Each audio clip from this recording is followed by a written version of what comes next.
Video చూసే ముందు జై హనుమాన్ అని కామెంట్ చేయండి. ఎవరైనా మరణించినప్పుడు ఇచ్చే జ్ఞాపకమైన వస్తువులను తీసుకుంటే ఏమన్నా అవుతుందేమో అని చాలామంది ఆ వస్తువులను ఇంట్లోకి తీసుకురాకుండా బయటే పెట్టేస్తారు. మరణించిన వారి జ్ఞాపకార్థంగా ఇచ్చిన వస్తువులను తీసుకోవచ్చా? ఒకవేళ తీసుకుంటే ఏమి జరుగుతుంది? ఆ వస్తువులను ఇంట్లోకి తీసుకెళ్ళి వాడుకోవచ్చా? ఆ వస్తువులను మన ఇంట్లోకి తెస్తే వారి కీడు మన ఇంటికి వస్తుందా? దినం భోజనాలు చేయవచ్చా? ఒకవేళ చేస్తే ఏమి జరుగుతుంది అన్న విషయాల గురించి ఈ వీడియోలో చెప్పబోతున్నాను. ఈ వీడియోని స్కిప్ చేయకుండా చూడండి. సాధారణంగా ఎవరైనా మరణించినప్పుడు వారి కుటుంబ సభ్యులు మరణించిన వారి జ్ఞాపకార్థంగా ఏదో ఒక వస్తువును ఇస్తూ ఉంటారు. చాలామంది స్టీల్ ప్లేట్స్, స్టీల్ బాక్సులు, స్టీల్ గ్లాసులు ఇస్తూ ఉంటారు. సాధారణంగా ఎవరైనా మరణిస్తే 11 లేదా 13 రోజులకు అన్న సంతర్పణ చేస్తారు. అన్న సంతర్పణ అంటే చుట్టాలను, బంధువులను, చుట్టుపక్కల వారిని పిలిచి భోజనాలు పెట్టడం. ఇలా పెట్టడాన్ని దినం భోజనాలు అని కూడా అంటారు.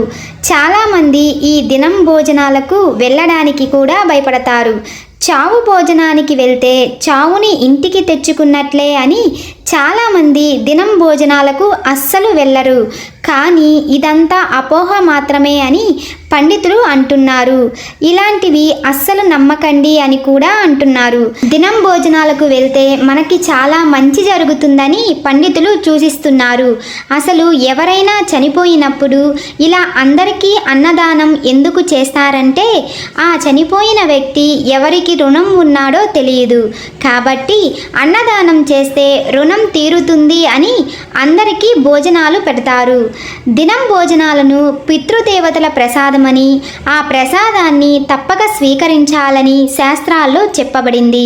కనుక దినం భోజనాలకు అందరూ తప్పకుండా వెళ్ళవచ్చు అని పండితులు అంటున్నారు. అంతేకాదు ఈ అన్నదానం వల్ల చనిపోయిన వ్యక్తి ఖాతాలో పుణ్యం చేకూరుతుంది. దానివల్ల పాపం కూడా తగ్గిపోతుంది.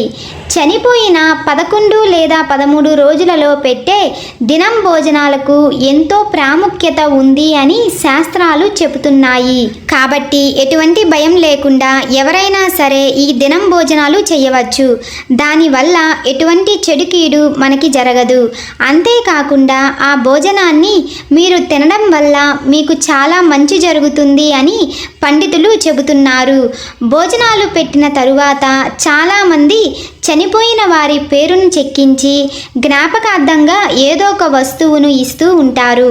ఆ వస్తువులపై చనిపోయిన వారి పేరు మరియు చనిపోయిన తేదీ రాసి వాటిని జ్ఞాపకార్థంగా దినానికి వచ్చిన ప్రతి ఒక్కరికి ఇస్తారు. ఈ వస్తువులను చక్కగా ఇంట్లో వాడుకోవచ్చు అని పండితులు చెప్తున్నారు. అలాగే పూజలు చేసేటప్పుడు కూడా వినియోగించుకోవచ్చు. ఎందుకంటే ఈ జ్ఞాపకార్థపు వస్తువులను ఎవరైనా వాడుకుంటే ఆ పుణ్యం చనిపోయిన వారికి చేరుతుంది. కాబట్టి ఎలాంటి భయాలు మీ మనసులో పెట్టుకోకుండా ప్రశాంతంగా దినం భోజనాలకు వెళ్ళవచ్చు అని పండితులు అంటున్నారు. ఈ జ్ఞాపకార్థం వస్తువులను నిరభ్యంతరంగా తీసుకొని వాడుకోవచ్చు. ఇంకొక ముఖ్యమైన విషయం ఏమిటంటే ఈ కాలంలో చాలామంది స్టీలు లేదా ప్లాస్టిక్ వస్తువులను ఇస్తున్నారు. కానీ అది చాలా తప్పు. ఎప్పుడు స్టీలు వస్తువులను దానంగా ఇవ్వకూడదు. వాటికి బదులుగా ఏదైనా చిన్న రాగి వస్తువులు కానీ లేదా చిన్న ఇత్తడి వస్తువులు కానీ జ్ఞాపకార్థంగా ఇవ్వాలి. వీలైనంత వరకు స్టీలు వస్తువులను జ్ఞాపకార్థంగా ఇవ్వకండి.